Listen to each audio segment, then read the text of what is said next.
It's Sunday morning. Well, it's before lunchtime anyway. And I'm out here in the front yard again. Right here is a firewood. This right here, it's uh, it's dead standing. It's the one I said I was going to cut down the last time I was out here cutting up firewood.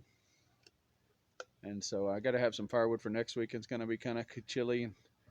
I didn't stack up a bunch of firewood. I got some, but I didn't have enough. So this dead standing stuff burns really well.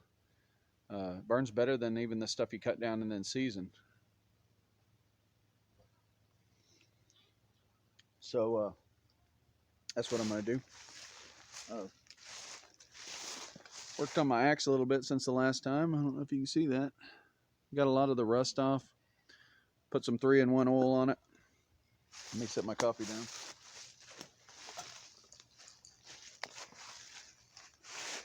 Put some 3-in-1 oil on it. This is a no-name axe. I couldn't find a maker anywhere on it. It's a good axe though. It's nice and hard on the edge. It's a big edge. This is probably 5 inches. I mean, you can see. Let's see if I can get that up there. That's pretty big compared to my hand. The handle's about perfect. I like this style of handle. You can see how thin that is, and then it goes out to that nice sheep's foot at the bottom. It makes it good for swinging. This axe is thick enough to split with. Somebody beat up the back just a little bit, not me. I don't hit metal stuff with it. Somebody hit something metal with it sometime in its life. But I think I actually took this handle off of this axe because it was loose, and I redid it, resanded it, put it back on it because I think it's the original axe handle, or it's a very good one because the grain's perfect. The grain runs the way it's supposed to, forward and back. So it's a good axe handle. But today I went and scuffed all the rust off, sharpened this up again. It was pretty sharp before, but got the rust off the edge. Linseed oiled the handle, and yep, that's what I'm cutting with. This is my favorite felling axe. My favorite size for a felling axe. It's I'd love to be able to make something like this. This is a massive axe. Be difficult to make by hand. It'd be easier with a striker, even easier with a power hammer.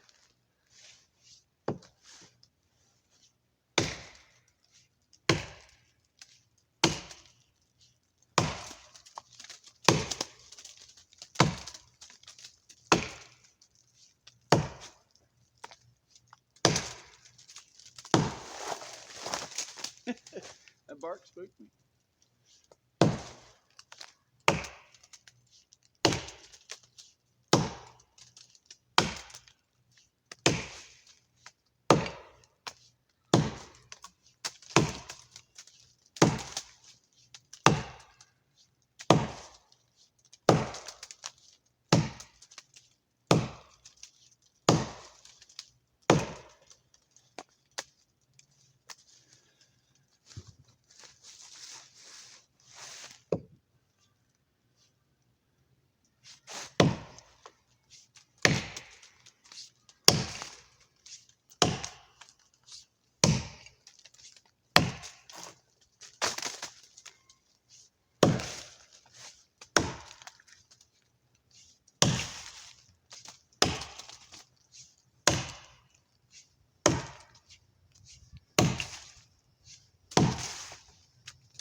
So that's solid as a rock. It was like chopping rock.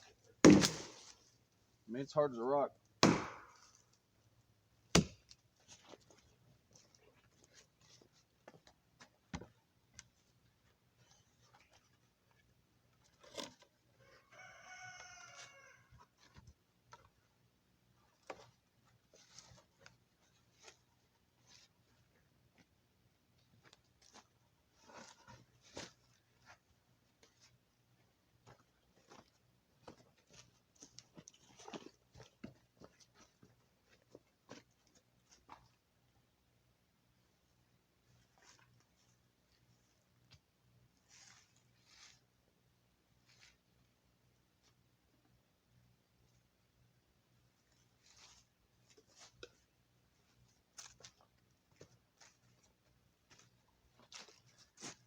So I just cut that tree down, drug it over here with the four-wheeler.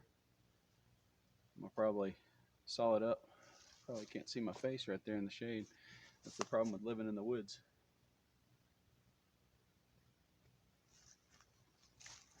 I may show myself sawing just a little bit.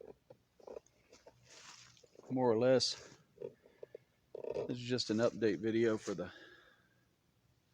this week on this Sunday morning, and a little bit of advice. It's gonna be a short video.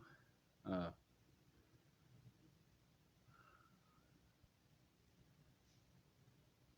think things are going to be interesting after the first of the year, especially.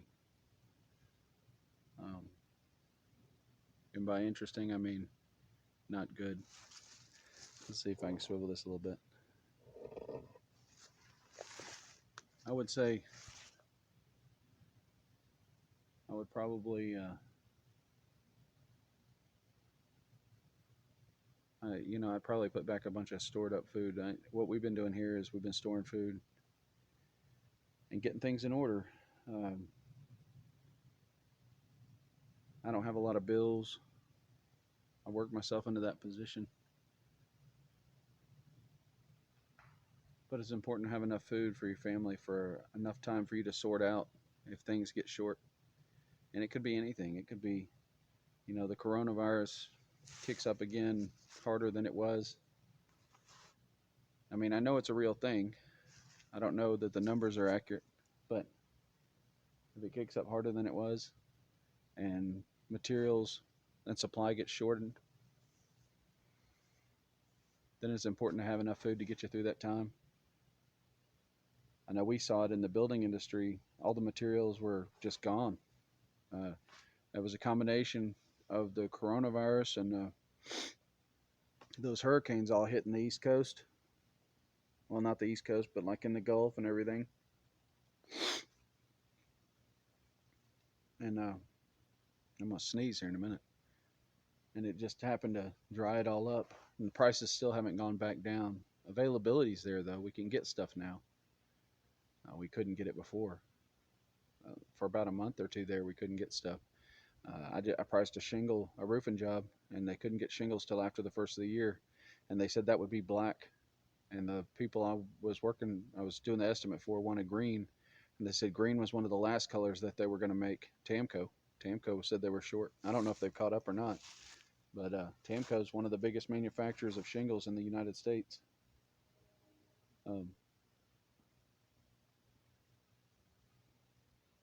But anyway, I know I've never been a survivalist type. I do survivalist type things and outdoors things, and I've always prepped my entire life. I grew up living off grid sometimes and living in buses other times, and so I'm prepared for stuff like this. I'm more used to it. But there are a lot of people out there that when the electricity goes off, they don't know what to do. Electricity went off here from 9 or 10 o'clock until about 12 yesterday or night before. And I turned the solar panels on, click the inverter on, switch the breakers. I have a breaker to switch off for my power feed in, breaker to switch on that back feeds solar into my panel. I don't have a switch gear. I have just a breaker setup. And we were back up and running. Now my solar setup as it is now will not run my refrigerator, my water heater, but it runs everything else in the house. And after the first of the year, if things are still going, I'm going to beef up my solar setup. I'm going to get 3 or 4 more batteries for the battery bank, and I'm going to build a standalone unit for the battery bank, a standalone shed, so that it's not attached to my house. Right now, it's attached to my house. So if it ever catch fire, there goes the house. I'll have to put it out. Get more panels. But you know, you don't need electricity to live, and a lot of people think that we do. I was watching the show Alone last night. I watched about 3 or 4 episodes, and the one of the guys said, you know, all that separates us from the animals is electricity. And you know, human beings, people are different than animals, but to a certain extent, that's almost a correct statement. What makes us civilized is our comforts and the level at which you're willing to live and consider it comfort. If I've got a dry place to sleep and food and heat in the wintertime, uh, that's comfort. But a lot of people, that's not comfortable to them. They got to have central heat and air. They got to have internet access. A lot of people think internet access is a human right now. Uh, you know, all that stuff that really uh,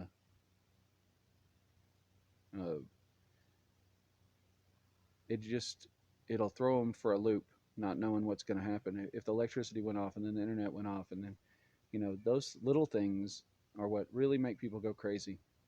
And it's funny how it's kind of creeping up on us. You know, the uh, mask mandates, stuff like that. I was listening to the radio. I listen to talk radio here in my area, and the talk show host, he's a he's a talk show host. He's not a very bright individual, I don't think. I mean, he may be smart enough, but he's got no common sense. And his co-host, who does the weather and everything, that guy's got more common sense, and he's a little older, I think. And they had he was arguing about the mask mandates and how we need to just follow them, and uh, and that people need to quit being so arrogant and everything, not wearing masks. And they had a caller call in, and I feel sorry for the guy because he he was arguing. His statement was correct, but the way in which he said it made him sound really ignorant. Saying that, you know, he's an American, he can wear a mask if he wants to, and that's true. You have the choice to do that if you want to. I don't care if somebody wears a mask. Sometimes I may wear a mask, but a lot of times I won't. And the more people try and force it on you, the less likely I am to do it. If they tell me I have to, I'm more or less going to be like, no, I don't think I will. And that's how I've just gotten to where I just don't really want to anymore. And uh, he was saying that, and then they had about 6 or 8 callers call in that were like, all these people are arrogant and stupid that aren't wearing masks. And to me, it's let's see if I can get in the light here. The tree, the sun's moving across the forest there, and so the light changes on me. But to me, it's like, why would they call you? Why would they call this guy? He did come off as being ignorant, but it's his choice whether he wants to wear a mask or not. I think it should be your choice whether you want to wear a seatbelt or not, or have car insurance or not. If you want to pay to somebody's medical bills when you wreck into them and you cause an accident, what's that to everybody else? They can sue you in court and have you pay for it all. That's what the courts are for.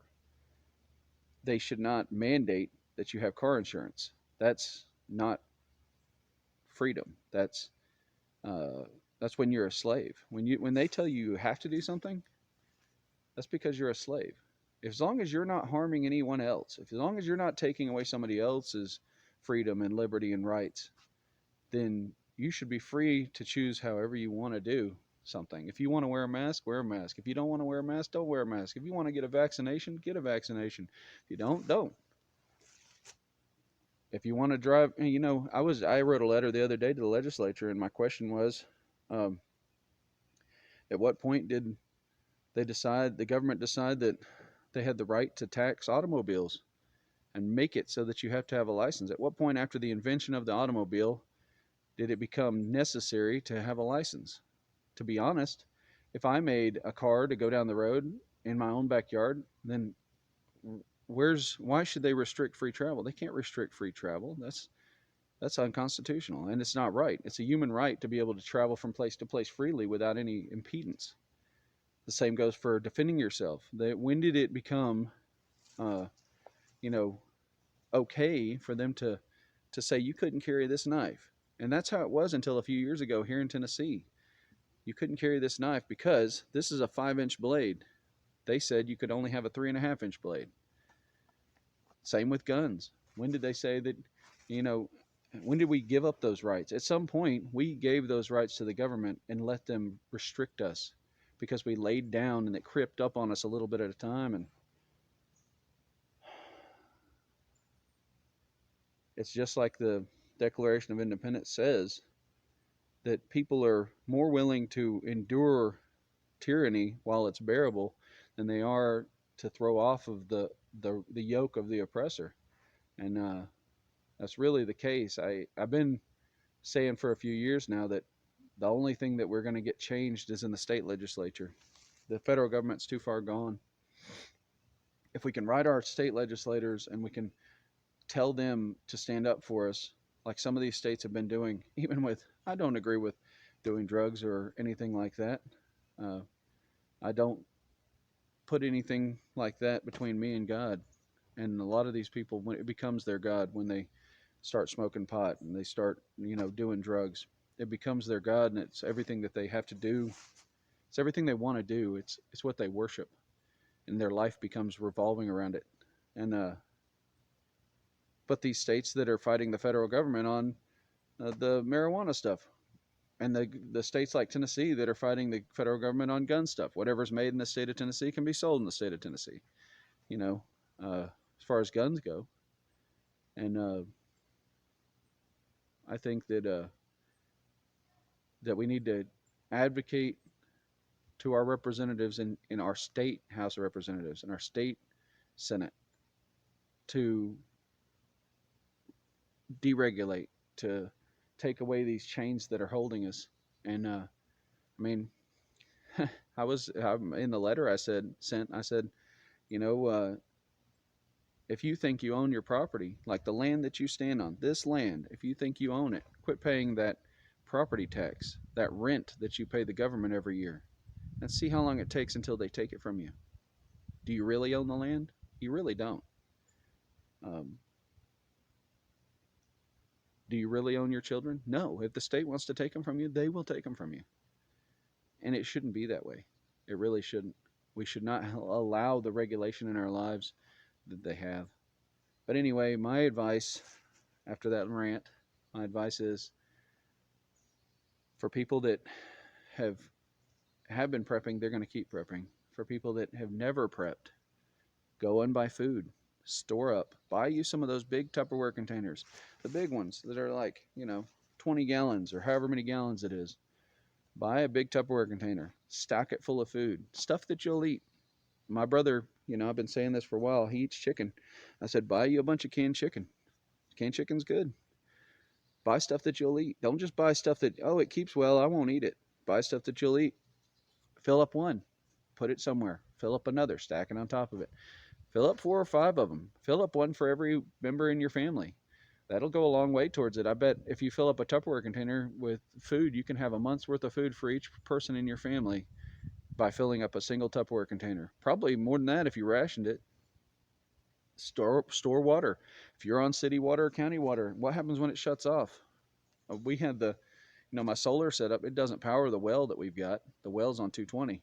And I'm going to remedy that. I'm going to get me a 120 well pump just as a backup. I have a well bucket in case I have to.